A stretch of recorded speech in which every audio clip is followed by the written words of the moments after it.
Good morning, everyone. First of all, let there be light. This looks spectacular.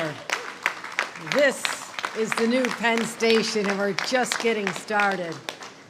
What a wonderful, uplifting experience, and we're here to talk about that today and how we got here. First of all, the man behind so many of the transformational projects related to Penn Station and the MTA overall. I want to thank Jano Lieber. You'll be hearing from him in a couple of minutes. Thank you, Jano. Catherine Rinaldi, the LIRR interim president, Metro North president. Thank you. And Jamie Torrey Springer, the MTA Construction Development Project as well. So thank you, everyone. You know I've not been shy in sharing my thoughts about Penn Station. It's not been my favorite place in New York. For too long, it hasn't provided the experience that the city and the state are deserving of. It's dark, it's dreary, depressing, confusing, cramped, and probably the opposite of everything that you consider to be a comfortable, welcoming experience. And when you're stuck underground in these had been low ceilings and narrow passageways, it actually feels suffocating. Let me out, let me get some air, I need some light. And it doesn't make sense that the busiest transit hub in North America, in the Western Hemisphere, which had over 600,000 people daily before COVID coming through, more than all three airports combined, it wasn't right that that many people were subjected to those conditions. So, it's more than a transit hub, though. This is the beating heart of New York City. Tourists come from all over the world. This is their first exposure to New York State and America many times. And I know we could do better. So we are talking about making sure that the experience is extraordinary, but not just for the tourists, but for the commuters and the New Yorkers who come through here every single day. 60% of people who use Penn Station are New Yorkers. Those are our taxpayers. Because Penn Station is the crossroads, the trains, the subways, the buses that arrive and depart here. They connect us to each other. They connect us to our neighbors, our neighboring states. They connect us to the rest of the world. And they connect us to jobs, to healthcare, to education. And that's why my former boss, Senator Daniel Patrick Moynihan, was right when he called the demolition of the beautiful structure known as Penn Station 60 years ago, he called it the greatest civic crime in New York history. Senator Moynihan, you were right. And that's why we are reviving Penn Station, making it world-class, the transit hub it always should be, because reviving Penn Station is the key to reviving New York. And the people who use Penn Station deserve no less. And so do the surrounding communities who benefit from the economic activity and the jobs that Penn Station fuels. So as soon as I became governor, I got to work because while it's always been a good idea to have a better Penn Station, and we know how critical it is, it just wasn't happening at the rate we thought it should. And we need people to start coming back. We need to have a good experience so the commuters, and welcome back commuters, come on back. We want this to be an extraordinary experience. And it could only happen if our infrastructure and the experience were up to meet our expectations. So today, Amtrak riders have the beautiful Moynihan Hall. New Jersey Transit riders have the beautiful Concourse at the Oculus. And now, just a little over a year since I became governor, we're finally gathered in a wider, brighter LIRR Concourse at Penn Station, and that's what we're announcing here today. This is glorious. We knocked down walls. We lifted the ceiling. So the whole thing, we doubled the width from 30 feet to 57 feet. We raised the ceilings to 18 feet. I mean, this is extraordinary. And we brought in natural light. You're starting to see my vision for the new Penn Station that takes us from the depths of hell so you can see the lights and the skies of heavens looking down upon us. And we're getting there, and it's starting in this concourse. So we've also added 9,500 square feet of LED ceiling lights, and my favorite words, on time and on budget. Yeah. So there we go. So the 200,000 Long Island Railroad riders who come through every day, as well as those transferring from Amtrak to the ACE 123 subway lines. You get a chance to walk through this concourse, not to shuffle along with your head down and feeling pretty depressed. Now you get to walk through and also imagine the great retail that's being built behind these walls and the whole experience. It's going to be so uplifting. And we're so excited about this. And I want to thank the extraordinary leadership, as I mentioned, the MTA leadership, the LIR leadership, as well as our partners in labor who built this, the long, long hours. Thank you. Thank you to the labor unions, the members who showed up during a pandemic. You showed up during a global pandemic, putting your lives in danger to make sure that New Yorkers and our visitors could have this gorgeous, wonderful experience. So I say, a better Penn Station is not just a good idea, it's already happening. And when this concourse is complete in the spring of 2023, we'll have improved air circulation. Yes, you don't suffocate, you can breathe good air. Enhanced accessibility, a new elevator entrance and 4 new elevators. That's so important for our communities. Better wayfinding. My gosh, how many times you got lost wandering through here? Look at the nice signs, they're gorgeous. And expanded retail and dining options. It's going to be so great. You're not even going to want to go to work because you're going to want to stay in here all day, but make sure you get to your jobs. So with this new concourse, we're answering all the concerns that people have had, the complaints they've had about Penn Station for decades. We want people to gather here. We want this to be the highlight of your commute, not the most dreaded part of your commute. A couple other projects that we're working on to improve the commuting experience. We're going to finish this year, 3 major projects. The 3rd track on the main line was just out there. The Grand Central Madison, we were there not long ago. And for MTA, Amtrak, and Metro North riders, we're continuing to make the whole Penn Station experience extraordinary because this is the beating heart of New York City. As you know, we've announced it'll be a single level train hall, sunshine, natural light, and a 460-foot atrium and skylight. You think this is great? Imagine 460 feet upward. It is going to be downright heavenly. So with all these changes and no underground mazes, we're going to have a beautiful experience here, but also improving the local community. This is so important to me. More affordable housing, more underground connections to the subway stations, more green spaces for people to recreate, and more jobs, something we're all so proud of.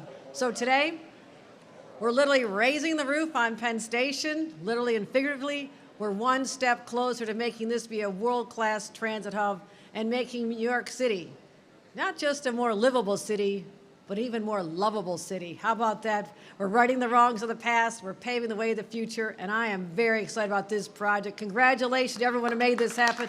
This is extraordinary. Jan Oliver, take it away.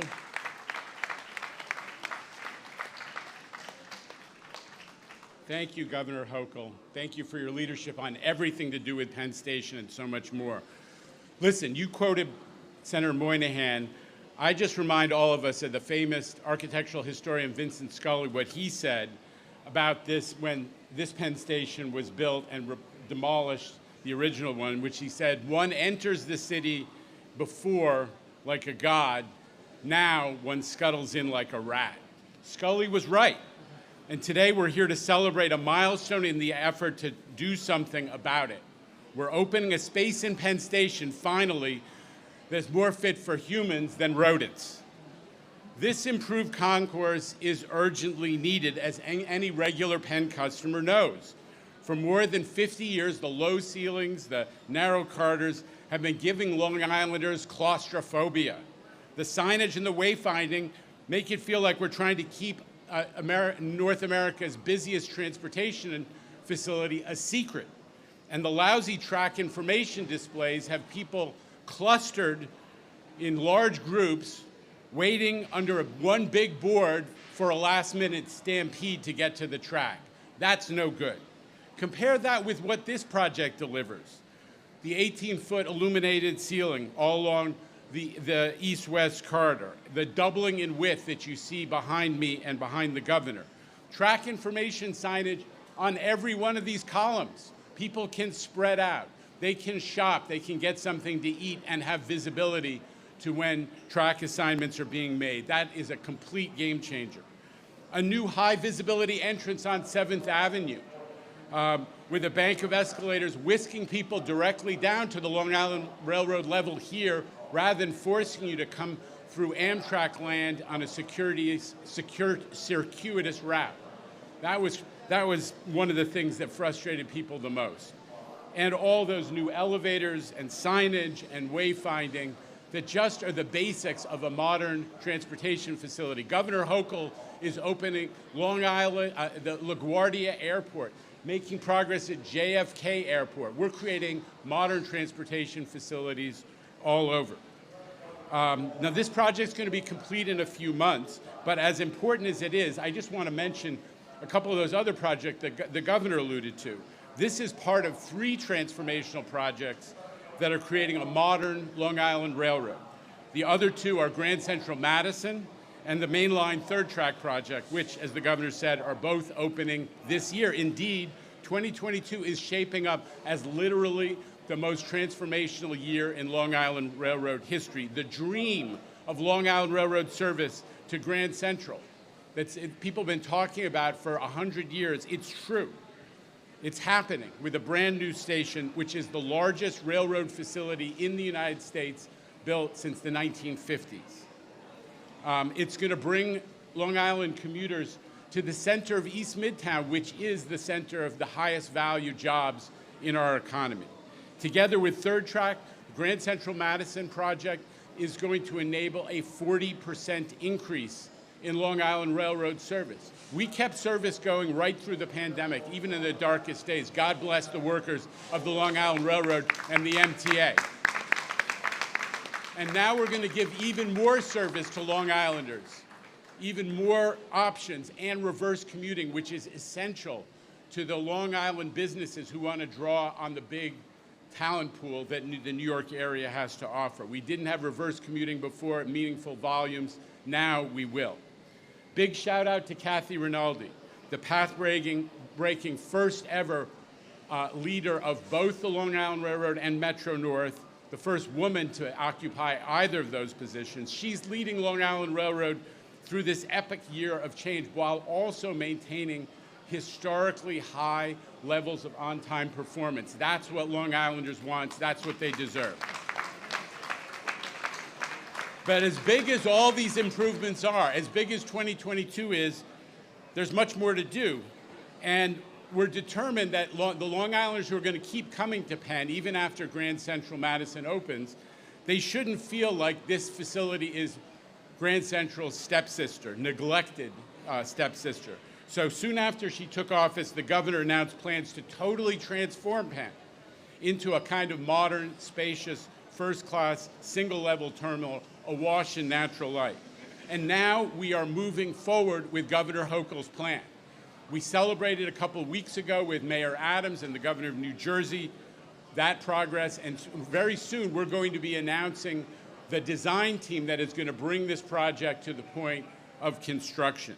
We're working closely with the New York delegation, as always, led by Senator Schumer, on strategies for landing federal funding. So we'll be fully ready to build that construction. Now, there is good reason for urgency with Governor Hochul's plan to rebuild Penn Station totally, because in a few short years, Metro North customers are going to start coming in here thanks to that amazing Metro North to Penn project, which is building 4 new stations in the Bronx and is going to bring everybody on the New Haven line right into Penn if they want to come to the west side of Manhattan. As the governor has said, fix Penn now. Fix Penn now. It's gone on too long. This is the beginning. Fix Penn fully. I also want to acknowledge the MTA folks, construction and development, led by Jamie Torres Springer, who bringing in this project, as the governor said, on time and on budget. We started a couple of years using the motto, faster, better, cheaper, to signify our determination to change how the MTA delivers capital project. And this project, and so many others, Third Track among them, on time, on budget, the L train, on time, under budget, are showing that it's happening. And the work is being done innovatively. The project crews on this team, Skanska, the unionized construction trades, figured out how to remove the structural roof right here, including beams that dated back to the original Penn Station, to redo an entire sewer line, to move all the utilities around, to support the new roof with a secondary structure to bear the load of Madison Square Garden and the street above, all without interrupting activity in Penn. Incredible engineering, ingenuity, well done. And they kept going right through the pandemic, working safely, showing up every day. That's why we ran service at high levels, not just for the hospital workers and the pharmacy workers and the grocery workers, for the construction workers of New York who never stopped coming to work. God bless you. Thank you for what you did. The result is what you see around you, a human Penn Station that we can all be proud of. This is only the beginning. Thank you, Governor Hochul, for your leadership.